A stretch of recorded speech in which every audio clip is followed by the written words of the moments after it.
Good evening, everybody. I'm Betsy Fischer Martin, Executive Director of the Women in Politics Institute at American University. Welcome to our Women on Wednesday series. We're glad you could join us here.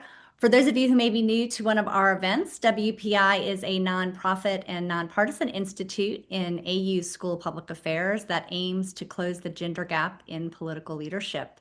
And we do that through research, conversations like this one, academic and practical campaign training to help women step into political leadership. And tonight's discussion is really right at the heart of what our mission is, strengthening women's political leadership and in turn, strengthening democracy. So we're especially pleased to be joined by Dr. Lena Krook for a conversation about her important new book, Elect Women for Change. Mona is a distinguished professor of political science at Rutgers University and one of the leading scholars on women's political representation. So for more than 2 decades, she has studied how to open politics more fully to women, working not only in academics, but also with international organizations. In fact, she is joining us from abroad just tonight.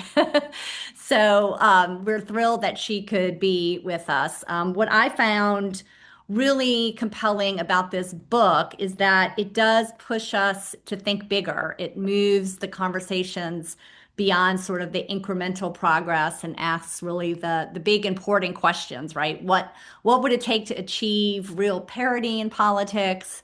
What does parity really actually mean? What is progress? Why does it progress often stall?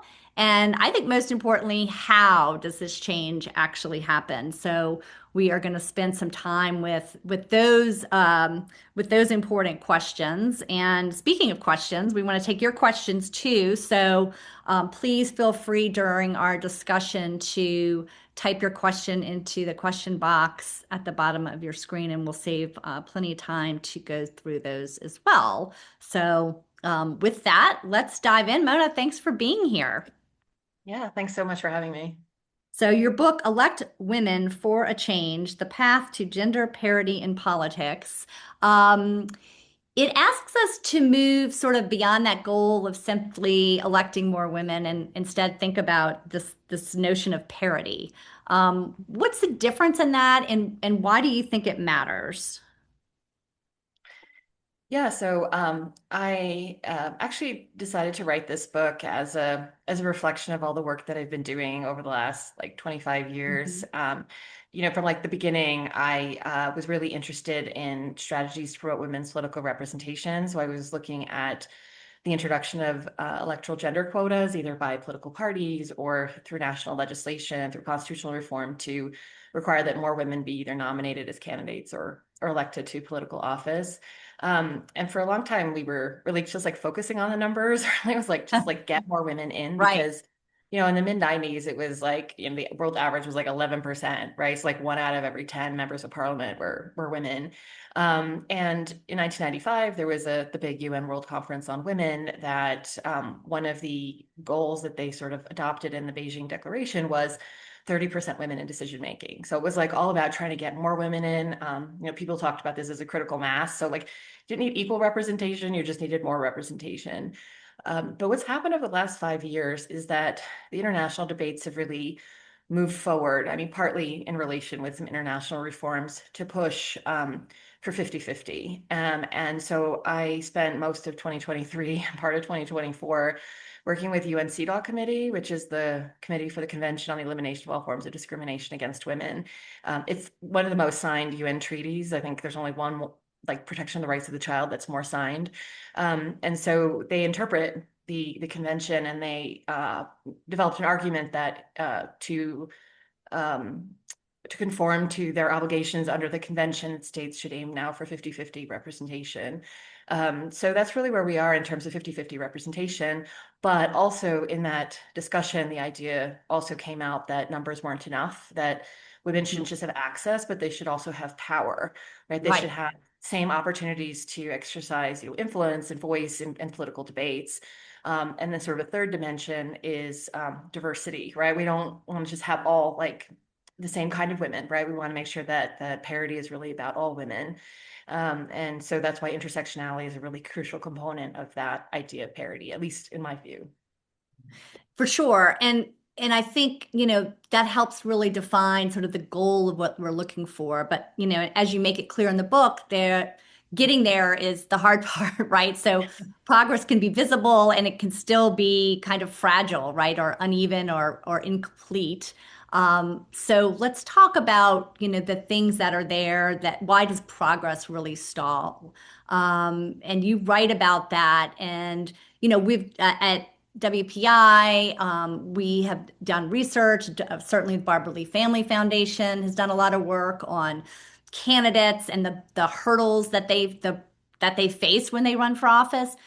And you suggest in the book, which is really interesting, that it's part of a larger system, right? And so, what keeps those barriers that we see so entrenched? Yeah, well, I really went back to the concept of patriarchy. I Yeah, feel like patriarchy is really a part of every culture around the world, and I think what really is at the heart of patriarchy is this notion of the division between the public and the private spheres. I mean, that's like one hmm of the earliest insights of feminist theory, probably one of the most enduring. That exactly. the public sphere of politics and the economy are associated with men, and the private sphere of home and family are associated with women.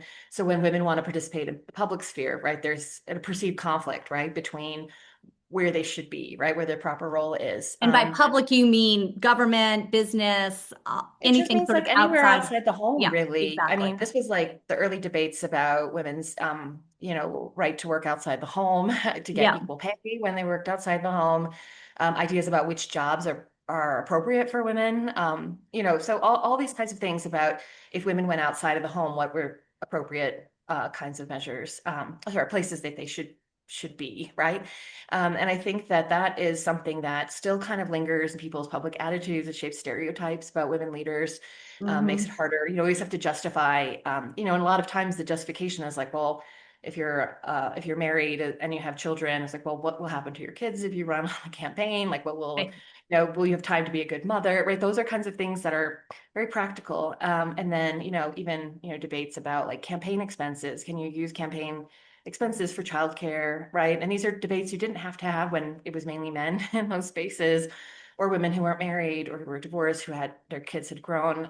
So now that we have different kinds of women running, right, it's really highlighted some of those that sort of that conflict in a very practical sort of way.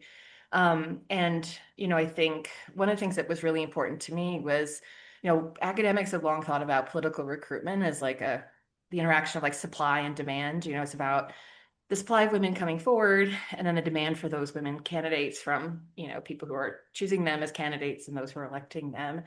um, and I think at least in the US I kind of feel like we focus more on this supply side. We say, why don't women come forward, right? How do we like help women? hmm How do we hmm kind of give them um, the tools, right, to run successful campaigns. In a lot of other countries in the world, the focus is more on demand, right? Like how do we get elites to look at, try to recruit more women and elect them? And I think the problem is we need to look at both of those things, because sometimes we have the issue in countries outside the US that you have quotas, women are getting in, but Yes. then they don't have maybe like, they don't have the insight, they don't have like the mentors to tell them like it's harder for them to acclimatize and have as big of an impact as they could do, right? If they'd had some kind of insider knowledge on how to get things done. So I think to me it's really important to have both sides of those in the equation, in our sites when we think about how do we increase women's representation, increase their power and their voice, get diverse women in, right? We really need to have both of those parts of the equation in our mind. Right, because you make the point too that like numbers and representation doesn't necessarily equal power, right? That you can Mhm. have women that have been elected or serving, but they can still be shut out of kind of those real power centers. Why does that happen so often? Well, I think it's still that struggle about whether or Yeah, not women are seen as I don't know, good leaders or something. good leaders are And it's tough not enough. because women actually aren't good leaders, they actually are, and they Yeah. are already equally or more qualified than the men. I mean, most of the data we have on women and women's political representation in the United States shows that the women are more qualified than men. When they get there, they work harder, they participate more, they are really, but they're also challenged because they face more primary challengers, and so like, are they working harder because they feel like their position is more precarious, right? Or is it Mhm. about gender stereotypes of like, well, you just have to keep proving yourself that you belong there, and that's explains women's like overperformance compared to men. But one of the other debates globally is if numbers are kind of are hiding something, so if we look at the top 10 countries in the world of women's representation in their national parliaments, so in their national Congress, a lot of those are not democracies. And so some of my colleagues have been working on a project on what they call autocratic gender washing. So when do authoritarian Mm. regimes try to use the percentage of women in politics as like a way of showing that they're more inclusive or more democratic than they actually are, right? So it kind of hides their authoritarian tendencies, right? The fact that they're, you know, oppressing their political opponents and things like this. And so you have cases like that. And so for me, that's really important that we don't allow, numbers to tell the whole story, right? Because then Right. we overlook the fact that, maybe women are still facing challenges and being able to have an impact, or that the system is not, they're being used to kind of justify a system that is ultimately excluding members of the whole population from participating. And what about when you see backlash, when there's progress, but that triggers kind of a backlash? How should we think about that dynamic right now, especially in some Mm. other countries? Yeah, so my first book was, as I mentioned, was on gender quotas, Yeah, and I was like trying to understand like how they got adopted, how right. they were designed, what kinds of effects they had. And then I started a second project that was like, well, what have they meant? What do they mean for women? What do they mean about Yeah, politics? What do they mean for yeah. democracy? Right? These are things I've been thinking about for a very long time. And so I had this project where I was like interviewing women in like 9 countries all over the world. I was doing all of this consulting in other regions of the world and other countries. And I was asking women, do you feel like that's, created greater gender equality? Has that made it, people more accepting of women leaders? Is it opportunity to promote more policies on women's rights? These kinds of questions. And a lot of those answers were positive, right? They could give like Mm. many good concrete examples about how that had really changed perceptions about women, about gender equality. But I was really troubled because I also heard another story, which was about resistance, right? Like that women felt like they were getting in, but they were being sidelined, or, they were running their campaigns, but then they like faced all these really scary personal attacks, intimidation, and that kind of sort of backlash, that violence, intimidation, and harassment was often directed at them as women. Like that was how it was done. It was like, it was that argument, go back to the kitchen, right? It's like, go Yeah. back to the private sphere where you belong. But it was also like death threats and rape threats that were like, sort of delegitimizing their right to participate in politics because they were women. And so I ended up working with some different international democracy practitioners to work on concept of what we call violence against women in politics, and thinking about that as a new dimension of political violence that focused on sort of like identity-based violence rather than kind of like issue-based political violence. We thought Yeah. about violence before as something that's directed against your political opponents. And so people recognized that was harmful to democracy because it was about using, force and intimidation to get your way, right? Rather than having free and fair elections. Um, but this was like a new dimension, was about who has the right to participate. So if we look at violence against women in politics, is directed at women, delegitimizes them because they're women, but it's also, that's where intersectionality also comes in, because the women who face the biggest threats were often like young women, ethnic minority women, Mhm. right? Lesbians, women with other marginalized identities. And so it was because they were challenging, who looks like a politician in multiple ways. And so that's why I think that is, we can think about it as identity-based, not just gender-based violence in politics. And so I am really inspired by the work of Kate Mann, who wrote a great book called Down Girl: The Logic of Misogyny. And she talks about sexism as like sort of like the ideology that justifies a hierarchy Yeah. between men and women. But she talks about misogyny as, it's not just like hating all women, right?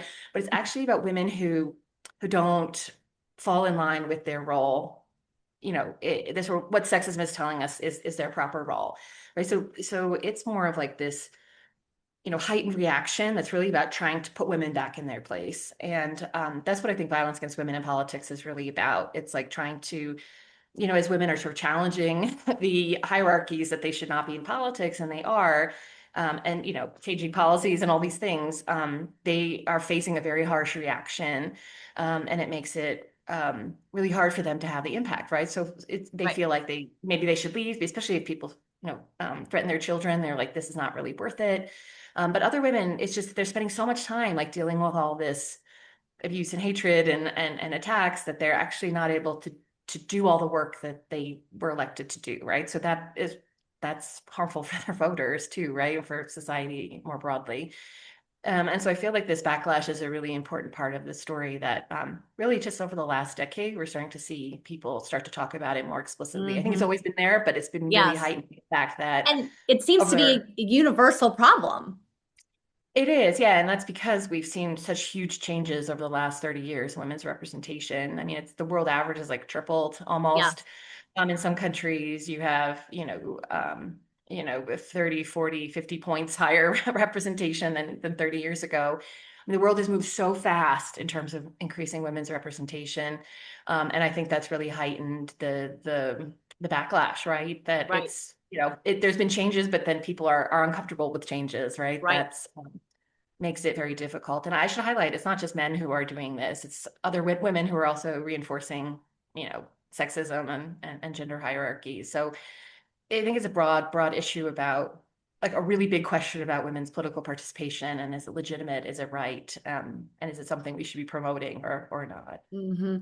And then, specifically when we think about like, digital, harassment that is happening online, right? It's so, here's this great equalizer in a lot of ways, right? To be able to get women's voices out there, but yet a lot of the incoming is what's so vitriol and hateful. Are there places that you looked at, countries that have figured this out at all, that have legislation against that? I mean, what have you learned that we could take away from other countries? Yeah, so that was a really huge part of this research. And actually, as I was Hmm. doing it, it's been about 10, well, more than 10 years now. I think about 2013, 2014, I started to study this. It's really like the early days of social media. I mean, it's really hard to Hmm. like appreciate how fast that's happened. And when I was talking to women politicians around the world, one of them said, she faced this like huge wave, like it was like coordinated harassment by men's rights activists. And when she went to the police, the guy actually said, "What's Twitter?" So there just wasn't like any sort of like legal understanding or framework about whether or not this, like, how do we deal with this? And there Yeah. was a sense that like if it happened online, it wasn't real, right? It was only if it happened like face to face. But it's become really obvious that this is probably the biggest, most common type of violence against women in politics. I've done some work for the Interparliamentary Union, which has done a series of reports. There's like a global report, a Europe report, an Africa report, and now an Asia report. And they find that the most common form of violence against women in politics is online violence, Hmm. and it's most common. And it's so challenging because people dismiss it as being real. But the stories that I heard really highlighted that it was really far-reaching in terms of its impact, right? So women talk about like opening their phones, right? So it's Yeah. like you're in your home, you're with your family, and then you're getting these threats like literally into your private space, or it takes over the phone, right? There's so many like notifications that you just can't, or you can't see the real communications in email because there's so many, sort of these attacking emails. And so I think it's really become a huge discussion. And in fact, the White House Gender Policy Council, they really worked on the issue of Yeah. technology. This is what it's called globally now. It's technology facilitated gender-based violence, TFGVV. And one of the areas they're really interested in TFGBV was against women in politics and public life. That was a really huge focus. And then they created a global partnership with governments around the world to really highlight, online harassment and abuse as a real form of violence, and actually probably the most common form of violence that women globally are experiencing as a result of this. And the other thing I would just say about this is there was sort of a debate about is women in politics, violence on the rise. And someone said, well, actually, it's just that there are more platforms to do it, and the Mhm. barriers to harassing women have gone down. So in the past, like if you're going to write a letter or something, you have to like get the pen, you have to paper, you have to get the envelope, then you have to like write it, Yeah, put this the is stamp on it, easy, bring it right? in, it Yeah. needs to be delivered, right? So there's so many places where you kind of like de-escalate because you're like, oh, Yeah. actually, no, I'm not going to do it, right? Whereas if you can just Yep. directly reach, I mean, on somebody's Twitter account or X account, you could directly reach that person, and it's really just like a moment, completely, And it's easy to be it's anonymous in that unmediated, way. right? Yeah, exactly. Exactly. And so it just Yeah. makes it much easier. And if people regret it later, they're like, that's another thing. But it just makes it so much easier to reach politicians today. That makes Hmm. it much easier to attack them as well. Hmm. So I think it's a real challenge, and it's something that people are really working on at sort of a global framework level, but also at the national level as Right. well. And when you think about sort of overall progress, what countries that have made kind of the real progress, what do they do to get it right? And like you pointed out earlier, it's beyond just the numbers. We're talking about actual parity and progress.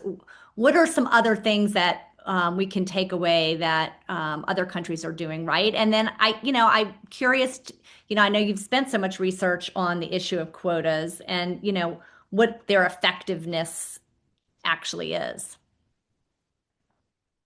Yeah, I mean, I think that let me just start with the second half. That's easier Sure. to, Yeah, to yeah. do. So quotas, initially, the focus, like I said, was on 30% representation. Yeah. But more and more countries and political parties are adopting 50-50 as their goal. And so there's different kinds of quotas. So some Hmm. are reserved seats. So that's like Hmm. you just like set aside these seats that only women can run for or women can fill. But most quotas around the world are uh, they focus on the candidate level, right? So parties say we're going to have a certain number of women, or the law says to be able to be eligible to run the election, you have to have at least 40% women on your among your candidates. And so we have seen that in those cases, there's often a disparity, right? So you have to nominate 40% women, but then you elect like 20%, right? And so that was like my first book, really tried to understand what was going on there. And part of it was things like the political institutions, the electoral system, the number of political parties. But it was also a lot about design, policy design, and Hmm. about political will. And I actually ended up writing a whole article on all of the ways that political parties tried to avoid implementing quotas. And I mean, it was like every time you talk to people, there was like another trick, right? And when I did work in Latin America, I mean, I learned so many new words in Spanish and Portuguese that like cheating, tricking, and I was like, this is, it was really illuminating to me because I think there really was like with quotas, elites were now starting to have to like find new types of candidates and support women, but they didn't do it fully willingly, right? Sometimes they were trying to find ways to kind of keep the existing system in place. I think there are a lot of really good models globally in terms of progress, and I think the places where we've seen the biggest progress have been the places where there's been a huge public discussion on it. Yeah. In Mexico, they have 50-50 representation. They have parity in all areas, like that could be related to political participation, and that was a result of debates really over like 20, 25 years. They started with like very small quotas, like they suggested that parties nominate women, and then it was like, okay, you should have at least 25, and then it became 40, and then it became, it's just they increased it over time. They also had a really big discussion, like closing the loopholes, but also about violence against women in politics. It was a huge issue. I mean, there's a lot of violence in Mexican elections, but there was a lot that was targeting women in particular. And they have a whole system of like electoral courts where people can bring these cases, and the judge. So there were a lot of people that were really important. It was women politicians, women civil society. It was, the women themselves running. It was the electoral court system. They were kind of working together. I would, and sort of as a contrast, right? There's another country that's near the top, which is Finland, which does not have a Hmm. quota. The only kind of quota they have is for local government, and it's about like municipal committees. So it's not, And the applied to Nordic countries are level. always up near the top, right? Yeah, and so that's been like my longstanding interest. My parents are from Finland, and my dad's Swedish speaking, my mom's Finnish speaking. So I really had some sort of unusual language skills that enabled me to look at that. And that's actually going to be my next book, which is explaining why there's so many women in politics in the Nordic countries. And so what I did was I actually went back to, the time of suffrage and sort of traced women's representation. And in Finland, I think is such an interesting case because like the other Nordic countries have used quotas, but at different points in their history. Yeah. But in Finland, that has never been the case, and they have a kind of electoral system that doesn't make it possible to really use it. Like you have a list of candidates, but you vote for one person on the list. So it's really important that and then depending on how many overall votes the list gets, then they're like, okay, the top five vote getters get to have that, and then that's by the personal votes. And what I found was that the women there were really, really focused on making sure that women were like included amongst the candidates you could choose. But they really also, like from the 1930s, 1940s, were like, look, women are turning out to vote less than men. So they were like, they ran all these public information campaigns like, women, make sure you turn out to vote. But they also said, when you turn out to vote, please vote for a woman candidate. So for Mm. decades, like the political parties, they would like put out a list, the women's organizations be like, hey, these are our women candidates. You can choose any of them, but like, please, remember to vote for women.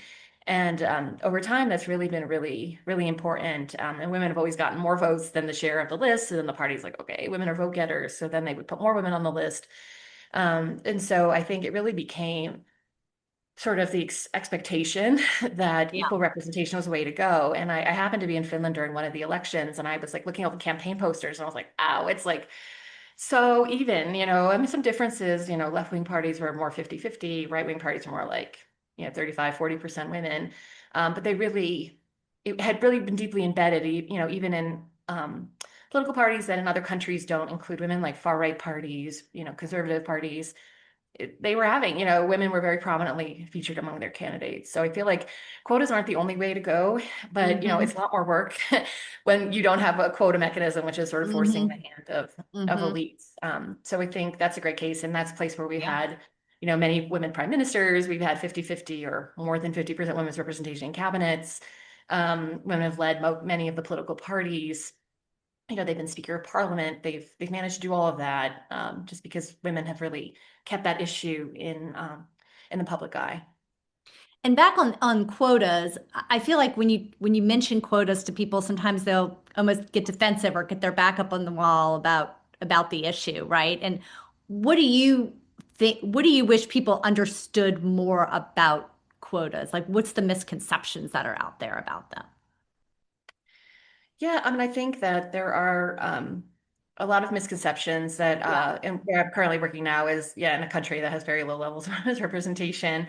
And, you have the issue that the men who were there, they're like, well, but, this is how we do do elections, right? And Yeah. they're like, if women don't get here, maybe it's just like women aren't good enough or something.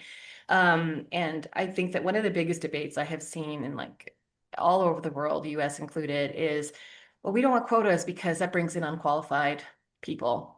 But we live in a world of patriarchy, right? Which is creating these artificial barriers to women's participation. And what I have found is that quotas are a good corrective to those barriers because suddenly elites are like, okay, all right, we have to nominate women. Like, maybe initially they like think about their wives and their daughters, but then over time they're like, this is not going to help the party if we don't have good quality candidates, right? So they sort of become more active in trying to find good women to run.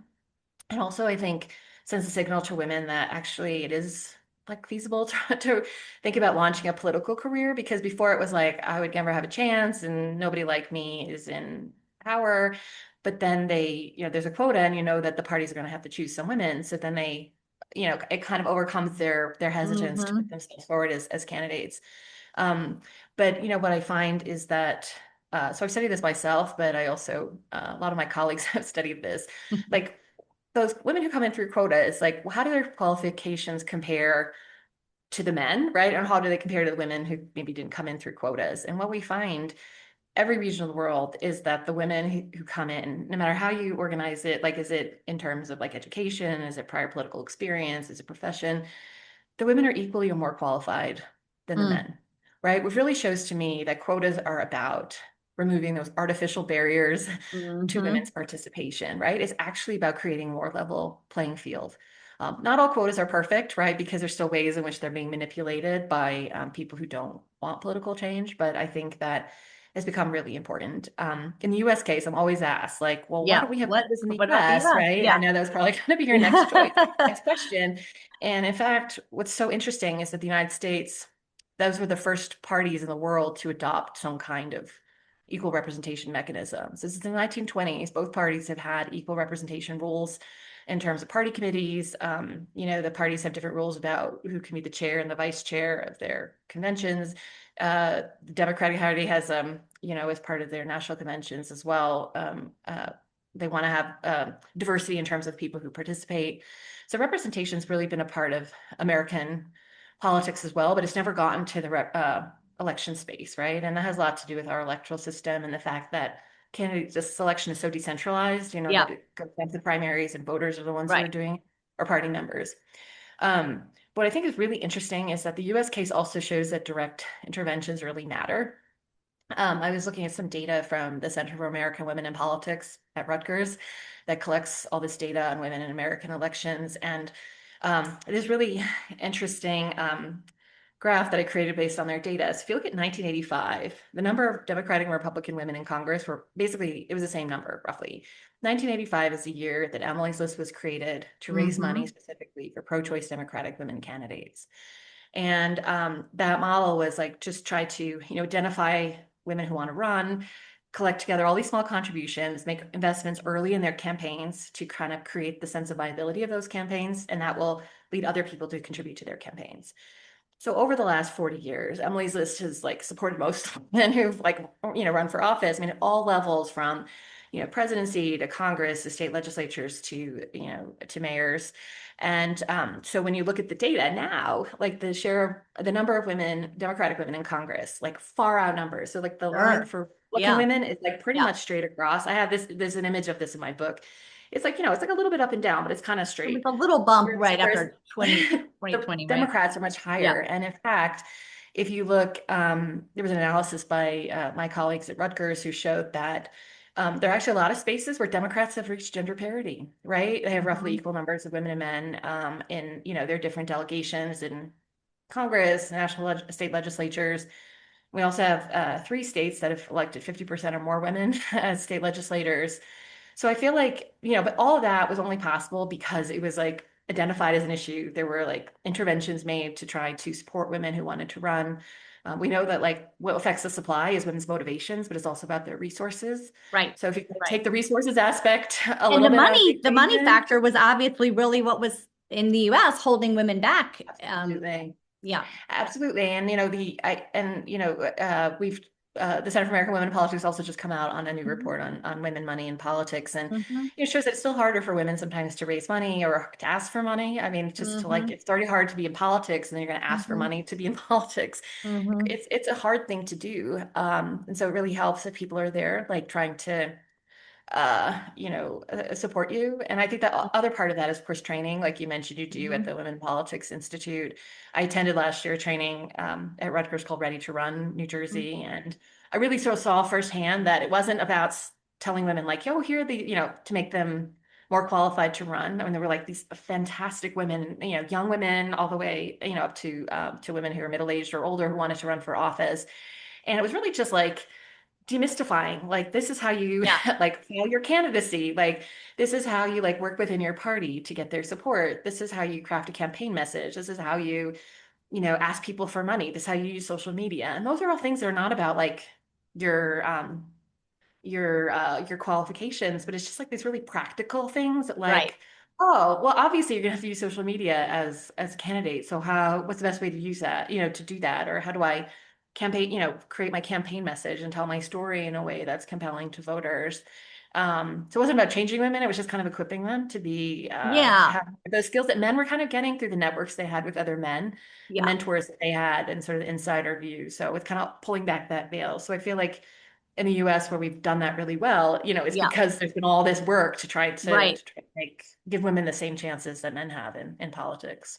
I'm always struck by that too, because our program is called We Lead, and it's a similar concept. And it's giving sort of the soup to nuts campaign training because we know that women, we're not going to put ourselves forward in something unless we think we know what we're doing, right? And it is that Well, yeah, and that just makes you feel demystifying. like, okay, now I have the skills I Yeah, should it's like be. now I understand Uh, fundraising, I understand campaign strategy, I understand polling, I understand all these elements, and now I can do it. It's that the building of that confidence that really I mhm, think helps in a yeah. really big way. Um, when you think about here in the US too, when we think about quotas, the times where that discussion comes up most recently is not necessarily around politics, but about women like on corporate boards. Yeah.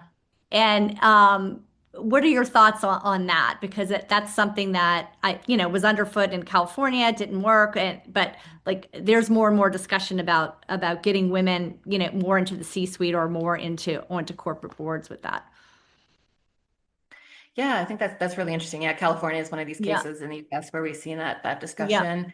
Globally, it's like been discussed a lot in the Hmm. European Union member states because in 2012, the European Union, one of the things that they can do, the commissioners, which are like there's one from every member state, and they kind of direct supranational policy.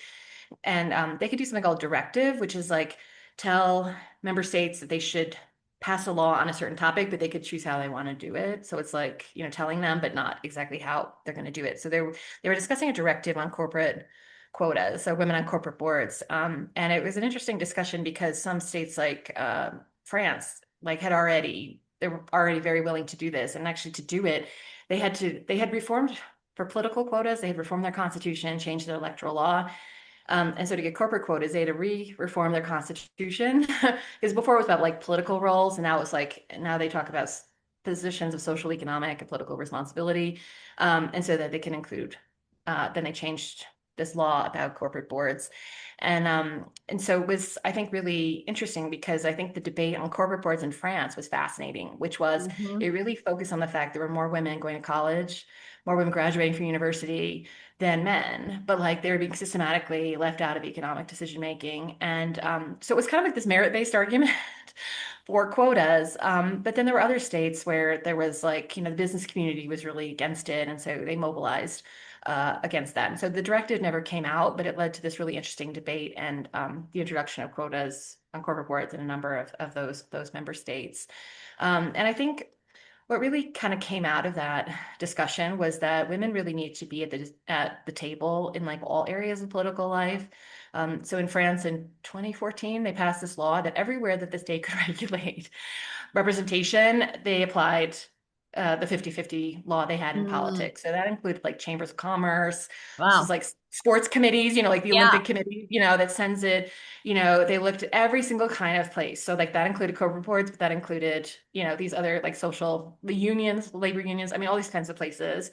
Um, and so they did that. And the same thing in Mexico, where the state could regulate, they made it's called 50% parity everywhere, parity in everything and everywhere. And so some states have really tried to say that this isn't about, I mean, obviously we think we're going to make a difference and change how priorities, but there's something to be said about the fact that we just need to create the opportunities for women to be there and they can do what they want when they get there, but that it's a value of our country that 50, Hmm. equal participation really should be in all spheres, not just in politics, but also in corporate boards or these Hmm. other areas that are making important decisions for the country. I want to ask a couple of audience questions. One of them is asks for someone who wants to advance gender parity but doesn't know where to start, what's the single most impactful action that they can take, whether they're a voter, emerging leader, community organizer, a student, what have you? What's your thought on that? Yeah, those are my book. I say everyone can do something Yes. to promote parity. So yeah, that's a very appropriate question. I always go back to awareness raising, and if we go to like the second wave women's movement, Uh-huh. uh, consciousness raising was a really important part of that. And Hmm. Catherine McKinnon has a really interesting quote. I'm forgetting it now, but she's like, consciousness raising is the means. It's like the tool. It's the It's the transformation, it's the policy. I mean, everything is about consciousness raising and changing, making people more aware of gender inequalities. So one of the ways, I mean, this is also in my violence book. It was so interesting because like hostility and conflict in politics is like, we think that that's sort of normal, that politics is war. But part of the violence against women in politics debate was like, no, actually, that's not right, and we shouldn't just normalize it because, we normalize violence against women and normalize violence against politicians, like it's the cost of being in the public eye. And so for the awareness component of that was to be like, actually, no, that's not normal. Like we shouldn't say that's normal. And 10 years ago, actually, almost to the day, I worked with the National Democratic Institute to launch a global campaign called Not Cost Campaign. And it was this response that like violence should not be the cost of women's participation, right? And so I think that to me, awareness raising is really important. And for me, I obviously like anytime someone asks me to talk about this to any group of people, senior citizens, high school students, politicians, I want to talk about this issue because to really highlight that this is a problem and the reasons why we need to care about it. And I think, that's even like the lady at the pool in the neighborhood pool, Right. I was talking to her about it. She's like, well, these women just can't, she was criticizing the squad. Like they're talking about all these, all this backlash they're facing, if they can't handle politics, maybe they should just leave. And I was like, well, actually, if you're being attacked because of who you are, like that doesn't really seem like having the same opportunities, and that this is something that we should really care about because it means there were voters, there are people who voted for them, and these women are being systematically targeted to stop them from having an impact, right, and representing their constituents.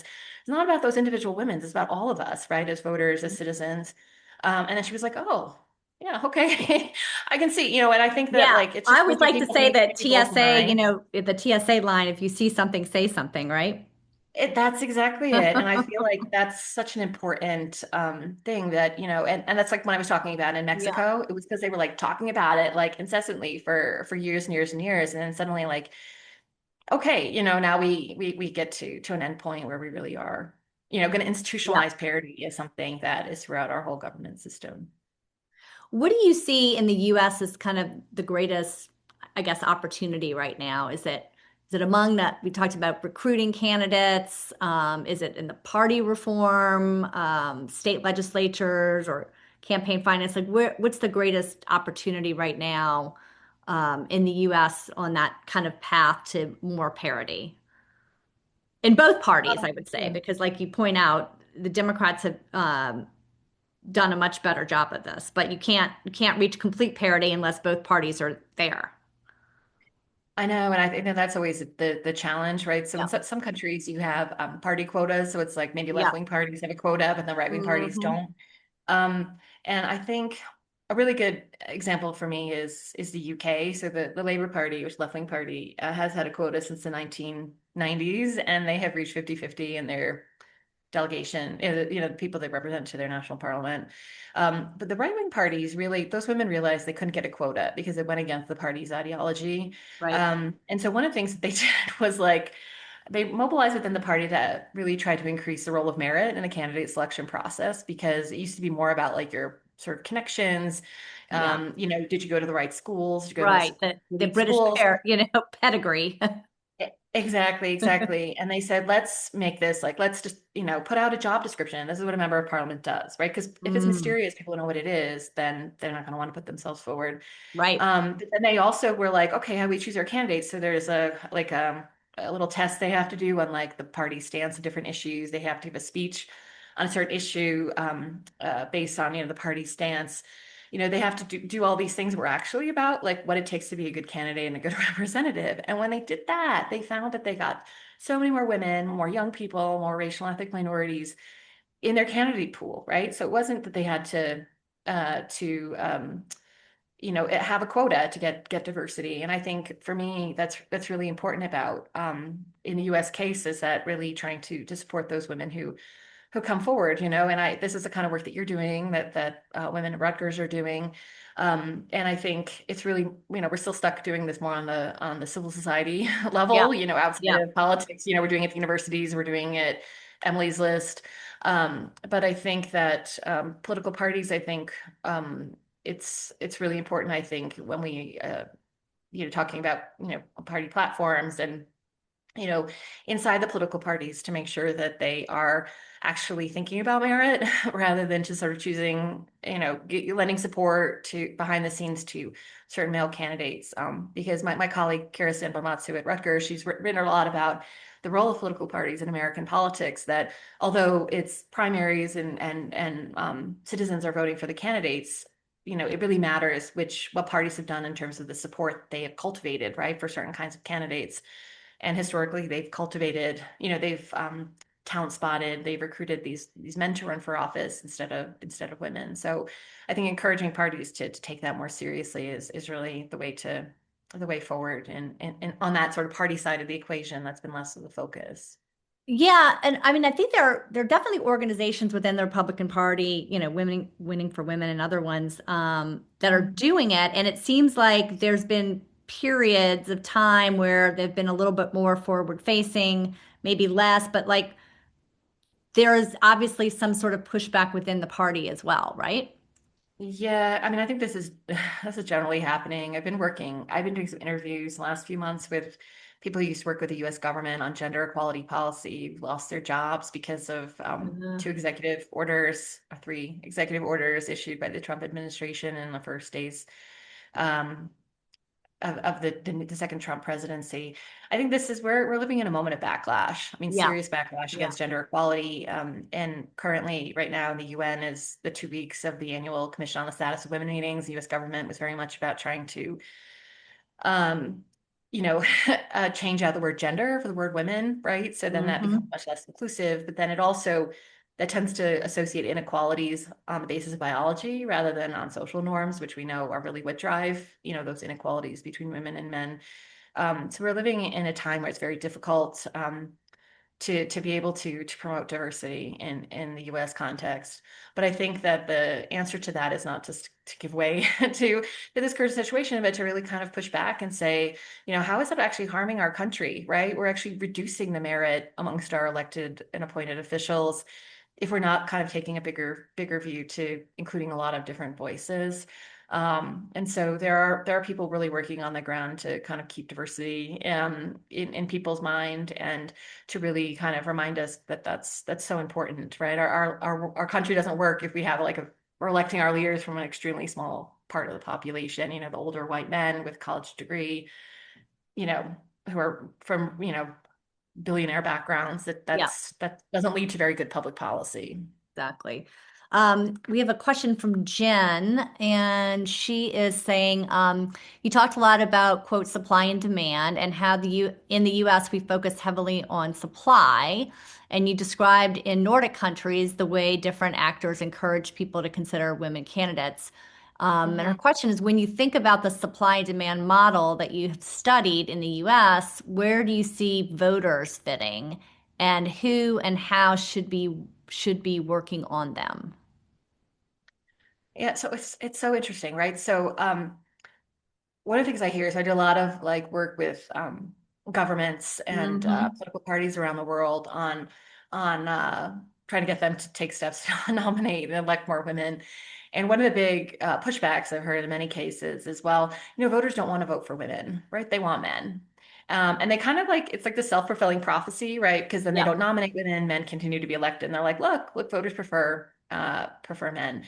When we've actually studied that question, like what do voters think about women candidates, is actually in many instances they prefer women. They would prefer to vote for a woman candidate. The problem is they don't have the opportunity to do that. If women aren't nominated, right, you can't vote for something that doesn't exist, right? exactly. And so that's why I always focus more on the demand in terms of political parties, how they're kind of giving women a chance to be chosen as candidates. But there's also a lot of work in the U.S. that shows that voters do hold gender stereotypes, right? Like they have strong gender stereotypes about how they think, they see a woman leader, so they think she's going to be more progressive. They think she's going to prioritize maybe, you know, family or, leave or children's issues or something like that. I mean, they do hold gender stereotypes, but in fact, when it comes to voting for them, party is always more important than the gender stereotype, right? If you're a Republican, you're not going to vote for the Democratic man. You vote for the Republican woman because she's in your party. And especially now with growing polarization. So this is why I Right. think parties are really important, right? Because they're Party not matters more than women. anything else. It does, and this Yeah. happens everywhere, even Yeah. places like there was a study in Turkey that looked at the same thing, that parties were like, less, so people were less likely to believe that women were good politicians, but they would Yeah. still vote for women if it was what their party put forward. Right. So for me, it's always, I always want to push it back to like that earlier stage. Some of my colleagues have called it, it's a choice before the choice. If like the second choice is like voters voting, it's actually who's kind of giving the alternatives on who to vote for. So that's where I think, voters are later in the process. But I do think that voters can play a role by, pushing for greater diversity, because they really do hold the cards over the Yeah. parties, in terms of, if you don't change, then we won't, maybe we won't vote for you. Well, you mentioned the word choice, so I wanted to ask you your thoughts and what research is out there on the issue of ranked choice voting, because there's discussion that, this system actually helps women candidates.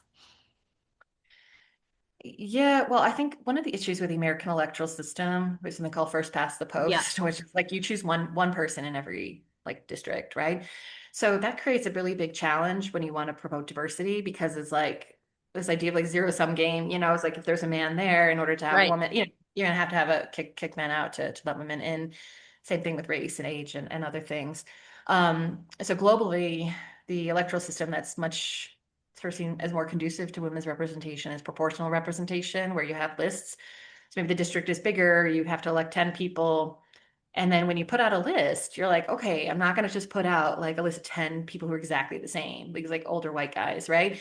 So you want to have like some young people in there. You want people maybe from like a more rural area and some from more urban. You want people from different professions, more women, etc. Because it sort of shows diversity, you appeal to different constituencies in doing that. And so that has tended to work really well, both with quotas, because it's easier to apply it when you have, Yeah. like 30%, okay, there's at least three men in there. That's been really important. So that's, I think, really vital.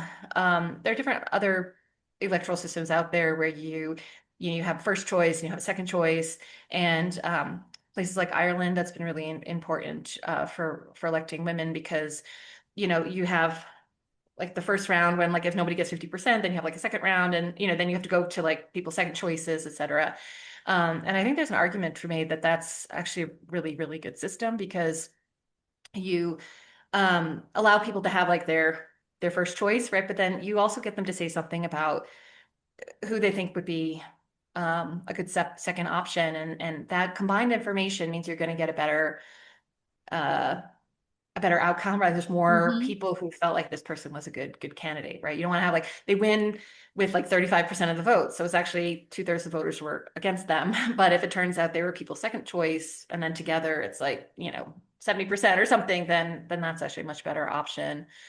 So I think electoral reform is a really great way of trying to give voters more of a say in kind of their priorities on who should be elected. And I guess final question, the big one on, I'm sure you get this all the time, your thoughts on when we will elect a woman as president in the US. Yeah. Would that My be in friend our Ruth Giselle, I always lifetime guess it's because or, she won yeah, today's women national leaders. I yeah, think, there's a lot of things that go on in American politics that make it difficult to get to that position. yeah, Obviously, there's having women in the pipeline, and then like surviving through the primary process. It's hard to know, but I think yeah, that the chances increase the more we increase the share of women at other levels of government. So now we have, a very large, one of the largest shares of women in Congress than we've ever had before. We've had more women in state legislatures than ever before, governors. more women governors Yeah, before, right? yeah, And like, especially like governors, I mean, that's an executive position. So exactly. it makes a lot more sense for that to be the bridge into the presidency. I think that is, I think if we invest our time in promoting women at all levels of government, that's going to increase our chances over time, to getting, women, in the pool of people that kind of get to the end of the process as an option, for being chosen as our candidate. But then, of course, when Yeah. you get chosen as a candidate, you don't always necessarily get elected either. So, that requires also reaching out to the other side as well. Exactly, exactly. Well, Mona, really appreciate your time. Congratulations on the book. It's just a great piece of research for anybody. We have the links in our chat. We also, Mona was nice enough to write a blog post for our Gender on the Ballot blog, and that link is in there as well. And also want to let everybody know next Wednesday, our last program of Women's History Month, but not our last program of the year. We are going to do a discussion on a new book called Duct Tape and White Lies. This is more about sort of women in the corporate world and succeeding along the corporate ladder. So we're going to talk with the author Emily Lampkin next week at same time, same channel. So you'll be getting an email if we'd love to have you all join us for that. And thanks everybody for being here. And again, thanks again, Mona. We really appreciate it. That was great. It was a really great conversation. I really Great. appreciate it, and I hope the rest of you feel inspired to to do what you can Absolutely. to try to promote gender parity in American politics and politics around the world. Absolutely. And safe travels back home. Thank you. Thank you Okay. so much. Thanks, Bye, everybody. everyone.